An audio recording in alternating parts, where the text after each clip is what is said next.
تو BBC کی news کے مطابق جو پورے کے پورے خاندان تباہ کر دیے گئے ہیں. پرسوں میں BBC کی نیوز سن رہا تھا کہ BBC نے بتایا کہ ایک شخص کا انٹرویو لیا جا رہا ہے جس نے بتایا کہ اس مکان کے اندر میرا پورا خاندان تباہ و برباد ہو گیا ہے بم گرنے سے. آپ بتائیے جب مغربی میڈیا یہ کچھ بتا رہا ہے تو حقائق تو اس سے 10 گنا شاید زیادہ ہوں. آج پوری دنیا خاموش ہے. جس طرح سے بھرپور احتجاج ہونا چاہیے وہ احتجاج نہیں ہو رہا. میں ایک وہی بات کر سکتا ہوں جو اس وقت دیگر علماء کر رہے ہیں, دیگر مذہبی اسکالرز کر رہے ہیں کہ دیکھیے اس وقت ہم ایک دوسرے کو لان تان پہلی بات تو مت کریں. ہم یہ نہ کریں وہ یہ نہیں کر رہا, وہ یہ نہیں کر رہا, وہ ایسا ہے وہ ویسا ہے. یہ طریقہ اس وقت بہت غلط ہے. آپ یہ دیکھیں کہ میں کیا کر سکتا ہوں. سب سے پہلے تو ہماری ذمہ داری ہے کہ ہم سوشل میڈیا پہ بھرپور طریقے سے اپنا احتجاج ریکارڈ کروائیں کہ یہ غلط ہے, اس جنگ کو روکنے کی کوشش کی جائے. ہم اس ظلم میں کبھی بھی اسرائیل کو سپورٹ نہیں کر سکتے اور اسرائیل کے ہم مخالفت کریں گے. اور میں آپ کی اطلاع کے لیے عرض کروں کہ الحمدللہ سارے یہودی بھی اس وقت اسرائیل کے ساتھ نہیں ہیں. بہت سے لوگ ہیں جو انسانیت کے رشتے کو جانتے ہیں, ان کے سینوں میں بھی دل ہے. بہت سے یہودی بھی اس وقت ان صہیونی یہودیوں کے خلاف ہیں اور اسرائیل کے خلاف ہیں. تو ہمیں متحد, جیسے یورپ اس وقت متحد ہو گیا اور اسرائیل کو سپورٹ کر رہا ہے, ایسے ہی ہمیں متحد ہونا پڑے گا. ان تمام طاقتوں کے خلاف احتجاج ریکارڈ کروانا پڑے گا جو اس وقت اسرائیل کا ساتھ دے رہی ہیں. اور ہمیں دوسرے نمبر پہ اپنے حکمرانوں پہ دباؤ ڈالنا ہے, احتجاج کر کے سوشل میڈیا پہ احتجاج ریکارڈ کروا کے کہ ہمارے حکمران اس وقت جتنی بھی فلسطینیوں کی مدد کر سکتے ہیں وہ کریں. دیکھیں اس وقت اسلامی ملکوں کے پاس بہت بڑا المیہ یہ ہے اور یہ بہت بڑی سازش کے تحت یہ کیا گیا ہے کہ جو ملک فوجی لحاظ سے پاورفل تھے, جو اسرائیل کو آنکھیں دکھا سکتے تھے, یا تو ان کی فوجی طاقت کو ختم کر دیا گیا یا اکنومیکلی ان کو تباہ و برباد کر دیا گیا, جس میں لیبیا کی مثال آپ کے سامنے, عراق کی مثال آپ کے سامنے, شام کی مثال آپ کے سامنے, وہاں کیا خانہ جنگی ہو رہی ہے, اور پاکستان کی مثال آپ کے سامنے ایک مضبوط فوج ہے لیکن اکنومیکلی بالکل کھوکھلا کر دیا گیا ہے ہمیں. تو ایک بین الاقوامی ایجنڈا ہے جس کا اسلامی کنٹریز حصہ بن رہے ہیں, اور جن ملکوں کے پاس ایک اکنومیکلی وہ بہت مضبوط ہے ان کے پاس کوئی مضبوط فوج نہیں ہے. یہ ایک بہت بڑا المیہ ہے اور یہ ایک بین الاقوامی ایجنڈا تھا جس کے تحت یہ سب کچھ کیا گیا, اور اس کے پیچھے بنیادی مقصد شاید اسرائیل کو مضبوط کرنا ہی تھا. اب ہماری یہ ذمہ داری ہے کہ ہم بھرپور احتجاج ریکارڈ کروائیں, ہم اپنے حکمرانوں پہ دباؤ ڈالیں کہ دیکھیں جو ریاست کی طرف سے جو آفیشلی احتجاج ہوتا ہے وہ پاورفل ہوتا ہے, اس کو دنیا سنتی ہے. ہمارے جتنے بھی اسلامی کنٹریز ہیں, بلکہ بہت سے غیر مسلم کنٹریز بھی اس وقت ایسے ہیں جو اسرائیل کو نہیں مانتے. اس وقت دنیا میں 20 یا 22 ممالک ایسے ہیں جنہوں نے ابھی تک اسرائیل کے وجود کو تسلیم نہیں کیا ہے, جن میں کچھ غیر مسلم کنٹریز بھی ہیں. تو ہم اگر متحد ہو کے ایک آواز اٹھائیں گے, حکمران تو جو کریں گے وہ کریں گے, لیکن ہم حکمرانوں کو احتجاج کر کے مجبور کرنے کی کوشش تو کر سکتے ہیں. مجبور نہ بھی کر سکیں, کل قیامت کے دن ہم اللہ سے یہ کہہ سکتے ہیں کہ اللہ ہم نے ان فلسطینی بھائیوں کے لیے سوشل میڈیا پہ یا پرامن احتجاج کر کے, جلوس نکال کے, ہر طرح سے جو ہمارے بس میں تھا, جو جمہوری طرز حکومت میں جو بھی طریقہ اختیار کرنا ہمارے بس میں ہے, جو ہماری طاقت میں ہے. دیکھیں کینیڈا اور UK میں بھی آپ احتجاج ریکارڈ کروا سکتے ہیں. پرامن احتجاج کروانا پوری دنیا میں یہ آپ کا حق ہے, آپ احتجاج ریکارڈ کروا سکتے ہیں. میں سمجھتا ہوں بہت سے غیر مسلم بھی آپ کے ساتھ دیں گے اس میں.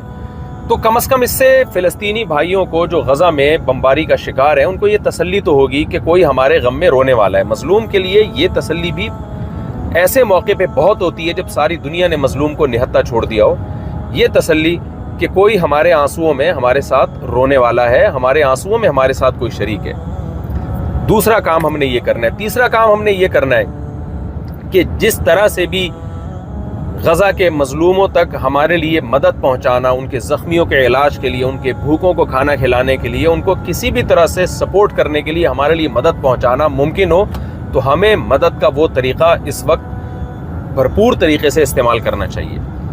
تو میں نے جہاں تک رابطے کیے, جہاں تک میری نالج ہے, پاک اینڈ ویلفیئر ٹرسٹ نے کوشش کی کہ ہم یہاں کسی طرح غزہ تک مدد پہنچائیں, لیکن آپ کو معلوم ہے, میں نے بتایا آپ کو کہ چاروں طرف سے بارڈر بند ہے. غزہ پہنچنا عملی طور پر کسی کے بس میں نہیں ہے, الا یہ کہ کوئی سرنگ بنا کے چلا جائے اور وہاں ان کی مدد کرے. نارملی کسی شخص کے لیے یہ کام ممکن نہیں ہے. کچھ ٹرسٹ ایسے ہیں جو غزہ کے اندر ہی ہیں, جو ترکی کے ٹرسٹ ہیں, اور آپ جب پاک ایڈ ویلفیئر ٹرسٹ سے رابطہ کریں گے تو وہ ان ٹرسٹ کے بارے میں آپ کو بتائیں گے. رجسٹرڈ ٹرسٹ ہیں جو غزہ کے اندر موجود ہیں. تو الحمدللہ پاک ایڈ ویلفیئر ٹرسٹ جو ہمارے شاگرد چلا رہے ہیں ان کا رابطہ ہو گیا غزہ کے اندر موجود ان ٹرسٹ کے ساتھ. تو آپ پاک ایڈ ویلفیئر ٹرسٹ کے ذریعے پاکستان میں مدد کر سکتے ہیں, باہر سے بھی رقم بھیج سکتے ہیں. پاک ایڈ ویلفیئر ٹرسٹ امریکہ میں بھی رجسٹرڈ ہے, وہاں بھی رابطہ کیا جا سکتا ہے. تو پاک ایڈ ویلفیئر ٹرسٹ کے ذریعے آپ غزہ کے ان مظلوموں تک اپنی مدد پہنچا سکتے ہیں.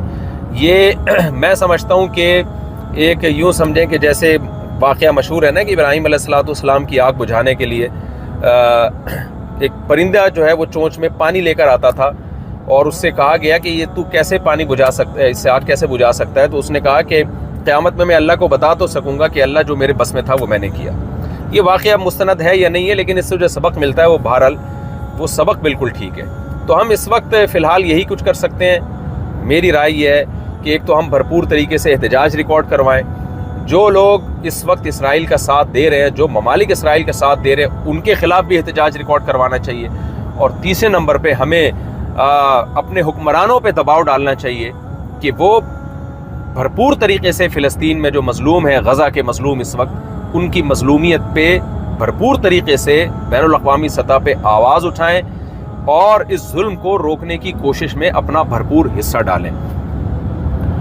اور ٹرسٹ کے ذریعے کوئی بھی ٹرسٹ جو قابل اعتماد ہو, آپ کے علم میں اگر کوئی اور ٹرسٹ ہے جو قابل اعتماد ہے تو آپ اس کے ذریعے رقم پہنچائیں, ان کی مدد کریں اپنے مظلوم بھائیوں کی.